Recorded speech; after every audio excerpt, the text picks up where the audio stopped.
Mission failed. We'll get them next time. Oh, no, no, no, no.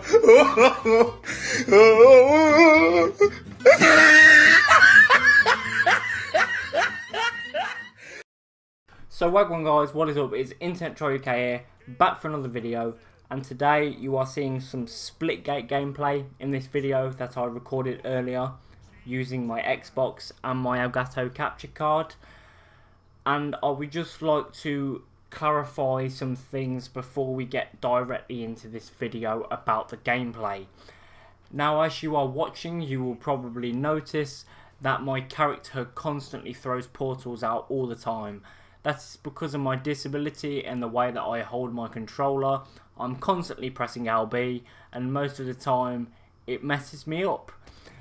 And you will also notice another thing in this video, that both gameplays, because there are two gameplays in this video, both of them I end up doing pretty crap at the start. On the first gameplay I end up getting matched with some PC players, and I honestly don't see how crossplay is fair in this game, but you can't turn it off. So there you go. Yeah, I get wrecked at the start of both gameplays, and at the end on both of them go pretty beast mode. So with that being said, let's get right into this video. So you may have heard about a game recently come out that's blew up called Splitgate. It was in alpha 2 years ago and has recently now gone into beta. It is developed by 1047 or 1047 games, and the development team is like 4 people. Maybe they've increased it to 6, I've heard, but I'm not too sure. But yeah guys, this game has come out on every single major platform: Steam, Xbox and PlayStation. I don't know if they have any plans to bring it to the Switch. Maybe it's already been announced. I can't honestly say I've paid too much attention to the news surrounding this game. But yeah, I just wanted to talk about it and essentially give the internet my opinion on this game. So my first impressions, I absolutely loved it. I watched my favourite YouTuber stream this game, and I've got to say I am an absolutely massive fan of this game. It's fun, it reminds me of Halo. Not really ever been a big fan of Halo, but I certainly know that this is what Halo was like, and I really enjoyed the gameplay. I think the gunplay's smooth. I enjoy most of the maps. It's quite funny how, this game has pretty much more maps. I mean, I don't think I've played all the maps yet. That's how many maps there are in this game. How many more times can I say map in a minute, guys? Put it in the comments. Jesus Christ. But yeah, it's funny how a development team with 4 people can make more maps for their game than what Treyarch or Sledgehammer or any COD developer can do in 3 years. It's pretty embarrassing. Now, this game is very fun. As I've already said, this game is extremely fun. There are many positives, many game modes to try, Capture the flag in, I think it's Oddball, you have Domination, you have Team Deathmatch, you have a really cool mode called VIP, where basically you load into a game, essentially like the gameplay you are seeing on screen, and one person will be marked the VIP. That VIP can not use portals and has double the health, and basically if you kill the VIP of the other team, you get a point. Vice versa, if they kill your VIP, then they get a point. Every single time the VIP dies and that player spawns back in, a new VIP is then selected, and yeah, it basically repeats. I really enjoy that game mode. It's a breath of fresh air, and it's different to your CODs and your Battlefields. I don't think COD or Battlefield has ever done a game mode like that, so it's different to what's in the main FPS market nowadays. Now onto some negatives, guys. The servers, right? When this game released, the server queue was in excess of like 2 hours. You know what I mean? My favourite YouTuber ended up streaming this game, like I said earlier, and that's what made me really want to try it, and I really wanted to play with him on his stream. But when this game released initially on consoles and PCs, and I will give credit to 1047 Games or 1047 Games, however you would like me to say it or however you pronounce it, they have massively increased the server capacity. I've had absolutely no lag, apart from near the end on the second gameplay. I had a tiny little bit of lag, but I think that was more my home internet rather than their servers. But yeah, as I said, they deserve credit for improving the server situation, because when this game first came out, the server situation was diabolical. People were literally in server queues for 3-4 hours just wanting to play this game. And you know, when a game first comes out, people just want to play. They really want to get onto the servers and give the game a bash to see if they're going to enjoy it, you know. Everybody does that. New Call of Duty comes out, new Battlefield comes out, new any game comes out that might be of interest to you. You hop on there. You don't expect to be sitting in server queues for 3 hours wanting to play the game, to try it out and see if you like it. Another massive issue, especially on PC, that a lot of people have noticed, this game does have an anti-cheat. So it's already doing more than your Warzones and your Battlefields, even though Battlefield does have an anti-cheat unlike Warzone, but you know, BattlEye is still pretty shit in regards to, I would say, Valorant with, I think it's Vanguard, very good anti-cheat, even though the only problem with that one is it uses administrative privileges and can do pretty much whatever it wants to your PC and doesn't have to ask for your permission. Now, as you guys may or may not know, as soon as a source code for a game is leaked into the public, that's where cheats come from.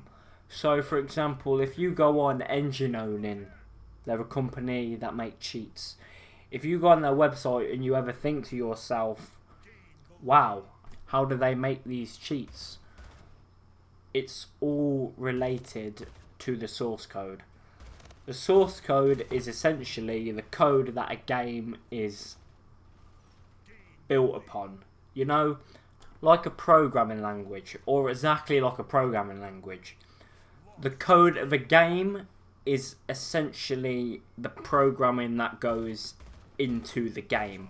And if people know how to exploit that and make cheats for that, then cheats get released and all these companies brag, oh yeah, we've got cheats really cheap, £5 a day, and people go and play games like this and go, you know, I want to absolutely dominate. I'm a bit of a pussy and I ain't good enough to get better at a game naturally. So do you know what I'm going to do? I'm going to buy cheats for £5 a day that let me exploit the system, and that's where your problems lie. Cheats are easily accessible, they're cheap, and unless the company really crack down on it and start suing these companies, unless your anti-cheat is top notch, I don't really think you're ever really, as a company, going to solve the cheating problem within the game. Now, for the most part, from what I've tested in terms of netcode, so if you guys don't know what netcode is, I'm not going to try and be too technical, because I'm pretty sure that technological nerds probably won't be watching this video. If you want some, I'll give it you. Please people, don't go for my throat, I'm sorry. And it will probably be more of a universal mainstream YouTube video, so your average just person will be watching this, so there won't necessarily be people that know loads about technology. There might not be people who are technological dinosaurs. There more than likely will be people who are exactly in the middle of the spectrum, nor really knowledgeable, or not knowledgeable at all. So to make it simple, netcode is essentially that code that translates the bullets in the game to hitting things, registering actions and movements and things like that. So if you shoot a bullet and it hits the enemy, the character who you're firing at, that is classed as netcode. When that bullet registers as hitting, hit marker comes up, server sends the response to you to say, yep, you've hit that enemy.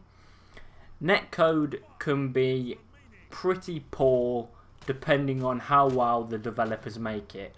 If you guys do know that Warzone has a very, very crap reputation for its netcode. You know, you'll shoot people or you'll die, you'll run around a corner and you'll die because someone shot you around that corner. That's essentially what netcode is. If anybody's ever, you know, you've heard a streamer go, oh, I've just got shot round a wall, that is essentially because of poor netcode. The netcode has allowed somehow the bullet to hit the character round the wall, essentially. And I've had absolutely no problems in this game with the netcode. There was a moment in the second gameplay where I don't think it was the netcode, but nobody shot a bullet at me and I did die. So I was really, really confused about that, guys. When you see this video and you come across that moment, then please let me know. I will leave the timestamp up on screen now as to when that moment was. And if you guys can please fill me in and tell me what killed me, because I have absolutely no idea, then I'll be very thankful. So many of you have got to this point in the video and probably thought to yourself, Dylan, how the hell did 1047 games get away with essentially making a Halo multiplayer clone exactly like Halo multiplayer? And that would be because of the portal mechanic. Now, in these two gameplays, you would probably have only noticed me use the portals once because I'm not very comfortable with them. I more rely on my aim and my gun skill, which is still poor, don't get me wrong. But I haven't really grasped the use of the portals yet, so it is still an unknown for me. The outplay potential with these portals is insane. If you Google or YouTube or whatever you want to do, if you Google, YouTube, Bing, whatever you choose, what the best people in the world can do with these portals, then you will be genuinely amazed at the plays that some people can pull off. And I think 1047 games made it this way. So essentially, if you're not so good at aiming, because obviously aiming is one of the most important things in this game, then you can also rely on another skill to sort of help you out and push you forward, and then you can, you know, go into the practice range and fine tune your aim and things like that. And I think 1047 games sort of put it in the game as a way to create an even higher skill gap for the players who want to get right to the top. So guys, that's the end of this video. If you did enjoy it, then please don't forget to smash this like button, smash the subscribe button, and hit that bell so you don't miss an upload or a live stream. Please guys, let me know in the comments if you have enjoyed me making Splitgate content. I totally plan to make more in the future. So guys, with that being said, take care, stay safe, and I will see you in the next one. Internet Troy UK out.